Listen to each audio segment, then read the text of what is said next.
On the night of December 11th, 1978, I orchestrated what will become one of the most audacious heists in US history. The Lufthansa heist was not just a job, it was a meticulously planned operation that relied on insider knowledge, careful execution, and a crew of skilled criminals. The genesis of the heist began with an insider tip. Louis Werner, a Lufthansa cargo worker known for his gambling habits, found deep in debt to bookmaker Martin Krugman. Werner, familiar with the security and scheduling at JFK Airport, saw an opportunity to settle his debt and approached Krugman with the blueprint of a heist. Krugman, recognizing potential, passed the tip along to me. I immediately saw the opportunity and I knew we had to act fast. Werner's information was invaluable.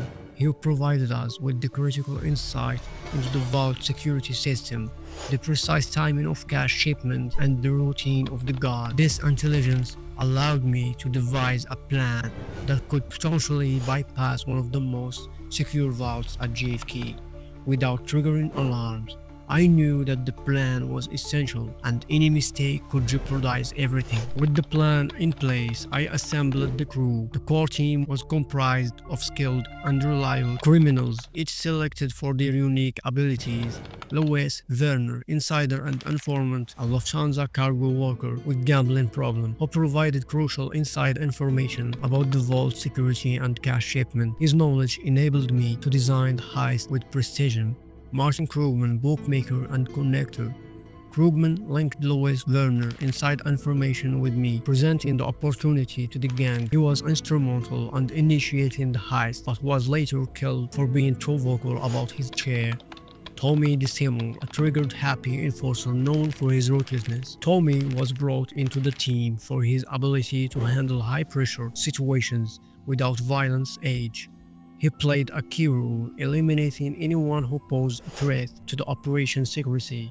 Angelo Sepe, a seasoned criminal with expertise in operations involving heavy equipment and secure transportation. Executioner like Tommy was a reliable hitman in the crew involved in eliminating individuals who posed a threat to the operation's success. Joe Mannery, Robert McMahon, cargo thieves. Both were experienced thieves at JFK who handled physical aspects of the heist. They were later executed by my orders when they refused to cooperate with the FBI. Barnum Stock Edward, getaway vehicle disposal, tasked with disposing of the van used in the heist. Edward failed to do so, leaving it abandoned. His carelessness led to the van being discovered by the FBI, and he was executed for his mistake. Paolo Licastri, overseer and Cambino family representative, responsible for ensuring that the family received its share of the heist profit. His involvement became increasingly crucial as tension rose over the distribution of the money, leading to dramatic and fatal conflict. John Henry Hill, middleman, a lower-level gangster who introduced the Lufthansa heist to me. He later turned informant and entered witness protection,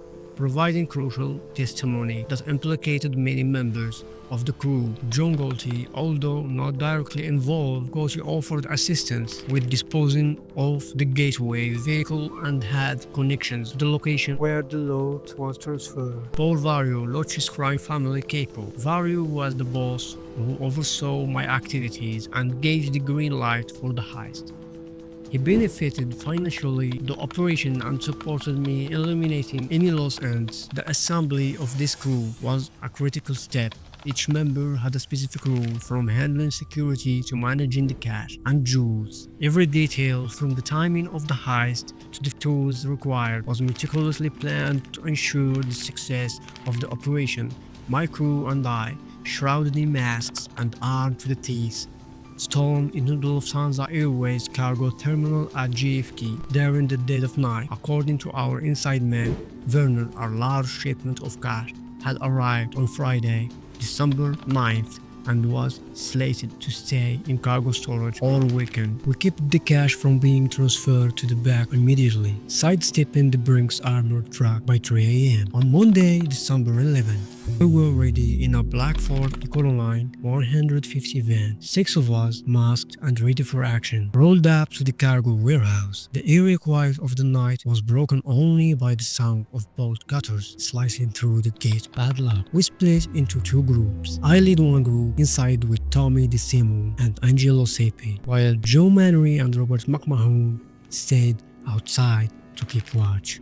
We corralled the night shift employees with gunpoint, herding them into the break room. The night shift manager, trembling but compliant, was forced to disable the alarm and open the double-door storage valve using the combination our contact had provided. With the vault open, we quickly filled 40 50-pound cartons with cash and jewels. 2 of my men piled into the van with the loot. At exactly 4:21 a.m., we speed away from the scene, leaving behind a strong staff instructed not to call for help until 4:30 a.m. The holdkeeper was executed with such precision and speed. By the time the police received the first call, we were already miles away. It took us just 64 minutes to pull off insane heists in history. We met up at the warehouse owned by John Gotti, a captain of the Cambino crime family, who shared the airport turf with the family. At the warehouse, we transferred the loot into the truck of 2 other cars. Gotti, always looking to cover his track, even offered to have the black getaway van crashed at an auto salvage yard he controlled in Brooklyn. The crew, once united by ambition and camaraderie, the initial trial of our successful execution was quickly overshadowed by the chilling realization that our greatest threat wasn't law enforcement. The heist success drew significant attention, and the FBI launched an extensive investigation. Despite their effort, they struggled to find concrete evidence linking us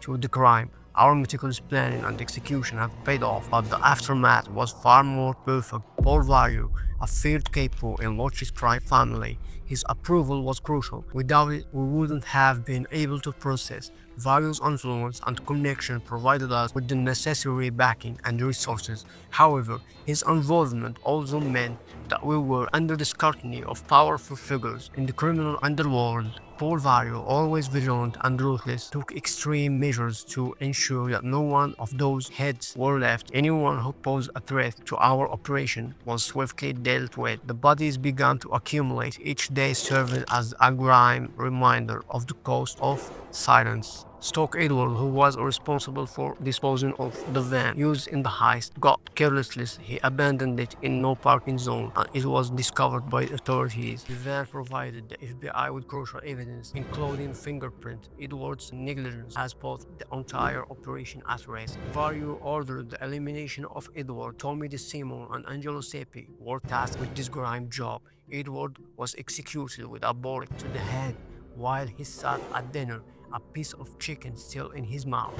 This brutal act served as a stark warning to anyone whom I considered betrayer. Paranoia among the crew only intensified by the summer of 1979. Just 7 months after the heist, Vario had ordered the death of 9 people connected to the job. This included those involved in the heist, individuals laundering stolen money, and others who were simply unfortunate enough to be associated with us. He made it clear loose ends wouldn't be tolerated. The aftermath of the heist was marked by a media frenzy. Despite an extensive investigation, only one person, Werner, was connected with the heist. Werner received a 15 years prison sentence, but the crew that had once seemed solid and tiny was now crumbling piece by piece. Paranoia gripped us all.